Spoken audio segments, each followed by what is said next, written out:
Hello, I'm Logan Christensen, and I'm here today with Trenton Slagle talking about Philo Farnsworth. How are you doing, Trenton? Doing well today, thanks. What can you tell me about Philo's childhood? All right, so Philo was born in Beaver, Utah in 1906. He shortly then after moved to Idaho with his family where his father bought a farm. That's where he went to high school and spent most of his childhood. He liked to invent things and tinker. He won a prize in a tech magazine for creating a magnetized car key, so it would be different than all the other car keys. So that's where he went to high school and grew up and read a lot of tech magazines growing up, so that's kind of what it was for him.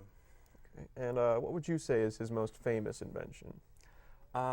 Probably it would be the invention of the vacuum tube, which helped make broadcast television a thing that made it more available to the masses. So there's those tube TVs. He invented the thing that made those possible. That's his most recognizable invention.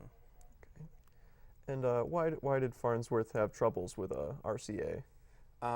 So in his lab, they initially said they wanted to make a deal with him, and then so he gave them tour and access into his lab, and shortly after that he found that his idea or parts of it was stolen a little bit. So he entered a patent battle with RCA that lasted, I believe, about 5 years. And at the end of that, he did get awarded the patent, but it was a little bit too late almost, and his patent, by that time, it seemed like it had almost run out again. So it kind of created a cloud over his name, and not many people knew who he was because he didn't get that instant recognition. So yeah, it was a big legal battle over the patents for the television. And what are some of his other non-TV related accomplishments? Okay, so by the end of his life, he worked a lot on nuclear fusion, like power, a little bit on radar, and then microscopes as well. So he kind of bounced around all over the place, but yeah, definitely a lot of advancements in terms of technology with radar and microscopes and telescopes. And what was the end of Mr. Farnsworth's life like?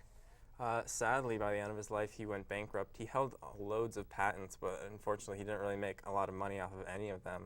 And his lab went bankrupt, and he ended up dying in debt. So, a sad ending for him. Too bad. What was his adult personal life like? I don't know a whole lot about it. I did read that he was a little bit depressed. I don't know if that had to do something with his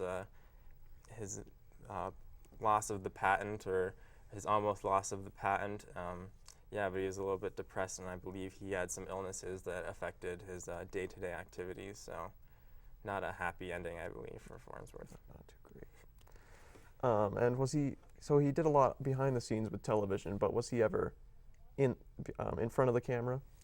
There was only one time when he ended up in front of the television. It was on a game show, I believe, where contestants had to guess who he was based on some facts. He ended up winning, being on the show, because no one actually knew who he was. So he did get to be in front of the TV once, but even then no one recognized who he was. Well, thank you for joining us today. That's all I had.